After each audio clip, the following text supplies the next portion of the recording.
लोग दांत को बहुत हल्के में लेते हैं और ऐसा सोचते हैं कि दांत जो है एक पत्थर जैसी चीज़ है और यूं ही मुंह में लगी हुई है, और अधिकतर लोग जो है उसको उखड़वा लेते हैं। मेन बीमारी क्या है? पायरिया है। पायरिया में दांत के आसपास लगने वाली जो गंदगी है, उससे हमारे जो कीटाणु हैं और कीटाणु के पैदा किए हुए जो प्रोडक्ट हैं, वो खून की नलियों में एंटर कर जाते हैं। जो दांत की समस्या है, स्पेशली पायरिया, इवन जो प्रेग्नेंट लेडी है उसके प्लेसेंटा और वहाँ पे जाके बैक्टीरिया और बैक्टीरिया के प्रोडक्ट अटैच हो जाते हैं, जिससे प्री टर्म बच्चा पैदा हो सकता है दांत की वजह से। बिल्कुल, मसूड़ों में जो बीमारी है उसकी वजह से जो मदर के अंदर प्लेसेंटा है वहाँ पे कीटाणु और उसके बाय प्रोडक्ट पहुँच सकते हैं। कीटाणु वगैरह ना रहें, कीटाणुओं के प्रोडक्ट ना रहें, ठीक है, तो वो एक क्वालिफाइड डॉक्टर ढंग से करे, ये ज़रूरी है। नहीं तो इससे तो एड्स, हेपेटाइटिस, कोई भी बीमारी हो सकती है अगर इंस्ट्रूमेंट ठीक से स्टरलाइज नहीं किया हुआ है। इंस्ट्रूमेंट की वजह से मेल और फीमेल का कोई चक्कर नहीं है। फीमेल के अंदर और ज़्यादा समस्या है। गुल और सुंगनी और मंजन, बहुत सारे ऐसे प्रिवेलेंट हैं जिनके अंदर टोबैको का बहुत हाई कंटेंट है, और वो उससे भी ज़्यादा है जो आदमी चबाते हैं। जो है ओरल कैंसर का लगभग ओरल कैंसर है और पूर्वांचल में बहुत ज़्यादा है, और हमारे यहाँ के स्टैटिस्टिक्स भी जो है ना, जो डाटा है वो भगवान भरोसे ही हैं, ठीक है। लेकिन बेटर यही होगा कि ये जो जितनी भी नाजायज़ चीज़ें चबाने वाली हैं, बीड़ी पीना, तम्बाकू खाना, पान खाना, सुंगनी, गुल, ये सब नशे पते की चीज़ें हैं, इनको तुरंत बंद करना चाहिए। जो भी गंभीर लोग हैं, विचारवान हैं, उनको तो तुरंत छोड़ना चाहिए और दूसरे लोगों को प्रोत्साहित करना चाहिए। दोस्तों नमस्कार। आज हमारे साथ एक बेहद महत्वपूर्ण डॉक्टर हैं जो Kashi Hindu Vishwavidyalaya trauma centre professor doctor Rajesh Bansal ji बताएंगे किस तरीके से आज का पूरा सेशन इनका होगा। डॉक्टर बताइए। लोग दांत को बहुत हल्के में लेते हैं और ऐसा सोचते हैं कि दांत जो है एक पत्थर जैसी चीज़ है और यूं ही मुंह में लगी हुई है, और अधिकतर लोग जो है उसको उखड़वा लेते हैं। तो दांत को बस यूं ही उखाड़ देना ये पत्थर समझ के, ये बड़ी मूर्खता है। हड्डी में दांत जुड़ा है, उसके चारों तरफ मसूड़ा है। इस दांत पे जब इन्फेक्शन लगता है तो मेन बीमारी क्या है? पायरिया है। पायरिया में दांत के आसपास लगने वाली जो गंदगी है, उससे हमारे जो कीटाणु हैं और कीटाणु के पैदा किए हुए जो प्रोडक्ट हैं, वो खून की नलियों में एंटर कर जाते हैं, और वहाँ से खून की हर नली जो है कहाँ जाती है? दिल तक पहुँचती है, और हार्ट एक पंपिंग मशीन है और वो पंप करके पूरे शरीर में पहुँचा देता है।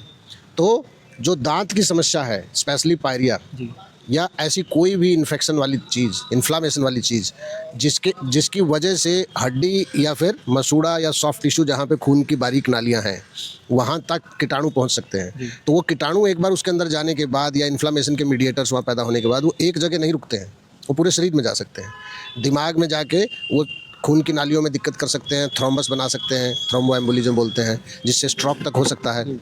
हार्ट के अंदर और दिमाग के अंदर जो नालियां हैं उनकी ल्यूमेन को नैरो कर सकते हैं, उनकी वॉल थिकनिंग बढ़ा सकते हैं, जिससे दिक्कत हो सकती है।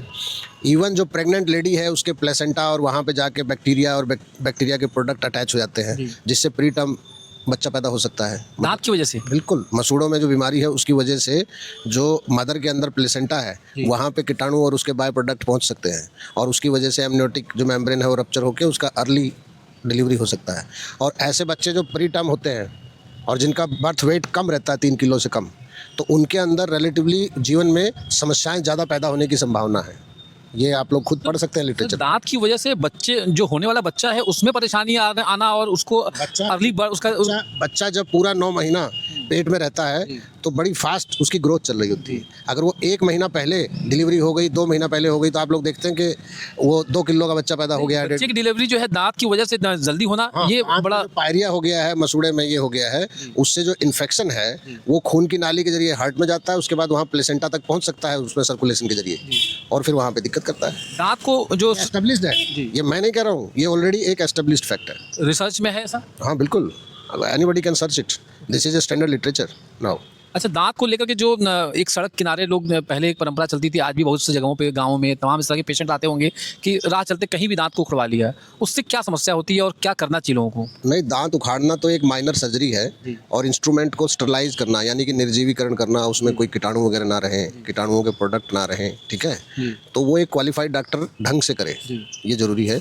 नहीं तो इससे तो एड्स, हेपेटाइटिस, कोई भी बीमारी हो सकती है अगर इंस्ट्रूमेंट ठीक से स्टरलाइज नहीं किया हुआ है। इंस्ट्रूमेंट की वजह से कैंसर तक का कैंसर नहीं होता है नॉर्मली, ये सब चीज़ों से कैंसर के पैदा होने के तो तरीके अलग हैं, लेकिन इन्फेक्शियस डिजीज़ पैदा हो सकती हैं। वहाँ हड्डी में दिक्कतें पैदा हो सकती हैं, लेकिन इन्फेक्शन डेफिनेटली एड्स हो सकता है, हेपेटाइटिस हो सकती है और तमाम बीमारियां हो सकती हैं इन्फेक्शियस जी, आज जो है जो दांत को लेकर के आपके पास पेशेंट आते हैं, सैकड़ों की संख्या में प्रतिदिन आप लोग देखते हैं, तो किस तरह की चीज़ें ज़्यादा देखने को मिल रही हैं और क्या करना चाहिए लोगों को? दो मेन समस्याएं हैं जो अधिक से अधिक मरीजों के लिए प्रॉब्लम करती है, एक पायरिया और दूसरा दांत में कीड़ा लगना। जी पायरिया को लोग हल्के में लेते हैं क्योंकि पायरिया से दर्द नहीं होता है, जी और जिस बीमारी से, लेकिन उससे क्या होता है कि दांत में मसूड़ा फूल गया, खून आने लगा, फिर दांत धीरे धीरे हिलने लगा और हिल के बाहर निकल आया, दांत निकल के बाहर आ गए तो और दर्द नहीं हुआ।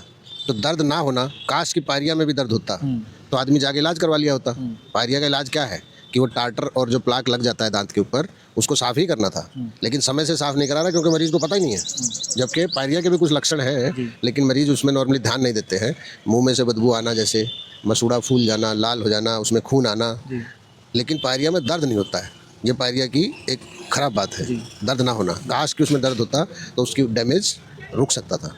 आप बनारस में बैठे हुए हैं और बनारसियों को जानते हैं, तो बनारसी जो अपन है, जो मेल्स लगा तमाम आते हैं या आप तो फीमेल्स भी जो है। मेल और फीमेल का कोई चक्कर नहीं है, फीमेल के अंदर और ज़्यादा समस्या है। जी गुल और सुंगनी और मंजन, हाँ बहुत सारे ऐसे प्रिवलेंट हैं जिनके अंदर टोबैको का बहुत हाई कंटेंट है, जी और वो उससे भी ज़्यादा है जो आदमी चबाते हैं, जी और इसकी वजह से बहुत समस्याएं हो रही हैं। जी तो बहुत ज़रूरी है जी कि ये पान का जो सेवन है और ये सब चीज़ बंद होनी चाहिए। लोग जो भी उसका बहाना खोजें कि इस बहाने से हो रहा है, उस बहाने से हो रहा है, कि हमारी संस्कृति है, संस्कृति में तो खराबी होती है। इसी संस्कृति ने बहुत सारी चीज़ें हम अपनी आध्यात्मिक किताबों में पढ़ते हैं। सीता माता के साथ जो जो हुआ वो इसी संस्कृति में हुआ, ठीक है, द्रौपदी में, तो वो सब तो ठीक नहीं था। तो ऐसे ही पान खाना भी ठीक नहीं है। जी इस संस्कृति में कुरीतियाँ हैं, उनको छोड़ के आगे बढ़ना होगा। पान खाना, सुपारी खाना और तमाम ये जो सुंगनी और गुल, इनके अंदर बहुत हाई टोबैको कंटेंट है। ये लोकल एरिया में मुंह में समस्या नहीं पैदा करते, बल्कि पूरे शरीर में समस्या पैदा करते हैं। आप तो एज डॉक्टर बता रहे हैं, लेकिन जो लोग अनुभव करते हैं 40 साल से खा रहे हैं, उनका कहना है कि हम तो 40 साल से खा रहे हैं, हमको कुछ नहीं हुआ, हम पान खा रहे हैं 50 साल से, हम 40 साल से गुटखा खा रहे हैं, सुरती खा रहे हैं, कुछ नहीं हुआ हमको। ये बात 100% एस्टेब्लिश्ड है कि जो लोग पान, गुटखा, सुपारी और ये गुल और ये करते हैं, इनके अंदर कैंसर की संभावना ज़्यादा है। एक ओरल सबम्यूकस फाइब्रोसिस बीमारी होती है वो ज़्यादा है, दांत के घिसने की समस्या ज़्यादा है, चबाने में बहुत दिक्कत है, हज़ारों दिक्कतें पैदा होती हैं। ये महामूर्खता है कि कोई ये सब करता रहे, समझ। और उनको, मैं उनके क्या समस्या हो रही है उससे मेरे को चिंता नहीं है। मेरे को चिंता इस बात से है कि वो चबा चबा के देश भर में थूक रहे हैं, ठीक है। बहुत सारे इनमें से बहुत देशभक्ति की बातें करने वाले लोग भी हैं, तो वो लोग अपनी ज़मीन पे थूक रहे हैं, ठीक है। और दूसरी बात, उनको देख देख के छोटे बच्चे सीख रहे हैं, क्योंकि बड़ा आदमी जो होता है रोल मॉडल होता है। कई तो मैंने परम ज्ञानी लोग देखे जो थूके जा रहे हैं, तो उनके ज्ञान के ऊपर मुझे शक है। अगर वो, और मुझे मेरा शक दूर करने के लिए अच्छा होगा कि वो पान खाना बंद कर दें। तो ये गुटखा तो समाज में बिक रहा है, सरकार बेच रही है और खुलेआम बिक रहा है, गुटखा हो चाहे पान हो। में कुछ भी बिक सकता है, भारत में नहीं दुनिया में कुछ भी बिक सकता है, ठीक है। अगर आप बेचने की और मुनाफाखोरी की बात करें तो मैंने एक लाइन इस विषय में लिखी है कि विज्ञान, तकनीकी और मानवता पूंजीपति के यहाँ पानी भरते हैं, तो पूंजीपति कुछ भी बेच सकता है। तो जब, और वो पूंजीपति भारत की बात नहीं हो रही है, अमेरिका से लेके चाहे यूरोप हो, तो यहाँ जो आया था भारत लूटने के लिए वो पूंजीपति ही था। तो बेचने की बात को छोड़िए, मुनाफाखोरी की बात को छोड़िए। सरकार को इस पर बैन लगाना चाहिए। सरकार को कहीं ना कहीं रास्ता खोजना चाहिए। बीमारी जितनी ज़्यादा बढ़ेगी उतना ज़्यादा बीमारियों के इलाज पे पैसा खर्च होगा, उतने ज़्यादा डॉक्टरों की ज़रूरत पड़ेगी। तो हमको मजबूत सिटीजन्स पैदा करके आगे बढ़ना है, या कमज़ोर आदमी रख के अपने साथ और बीमारी में उलझे रहना है, तो ये हमको देखना होगा। एज ए कंट्री अगर हमको डेवलप्ड नेशन बनना है, जो कि भारत सरकार का मेन उद्देश्य है, तो हमको बीमारियों से तो निजात पाना है। बीमारू प्रदेश कहाँ डेवलप्ड नेशन बनेगा। डे बाय डे अगर देखा जाए तो अगर डेली ओपीडी में आप देखते हैं तो मैक्सिमम किस तरह के पेशेंट्स होते हैं जो बहुत खतरनाक स्थिति में आते हैं। ओरल कैंसर इतना ज़्यादा है पूर्वांचल में, पायरिया इतना ज़्यादा है, कीड़ा इतना लगा हुआ है। एक एक पेशेंट के अंदर इतना बीमारी है कि 1 साल तक इलाज करिए, तो उसके बाद इलाज करने के बाद भी उसका रिजल्ट जो है वो, एक अगर बहुत संवेदनशील अच्छा डॉक्टर होगा तो वो दुखी ही रहेगा इलाज करने के बाद। क्यों?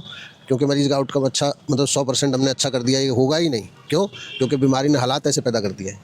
तो अच्छा यही है कि हम बीमारी को रोकथाम करने की हम सोचें। Prevention of disease is better than cure. है ओरल कैंसर का लगभग ओरल कैंसर है और पूर्वांचल में बहुत ज़्यादा है, और हमारे यहाँ के स्टैटिस्टिक्स भी जो है ना, जो डाटा हैं वो भगवान भरोसे ही हैं, ठीक है।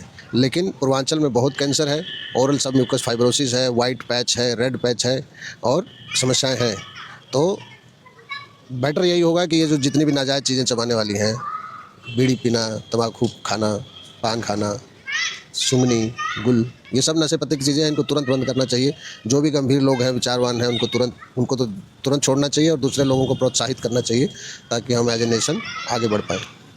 ललन पेज के लिए आज बस इतना ही। वाराणसी से अमित सिंह।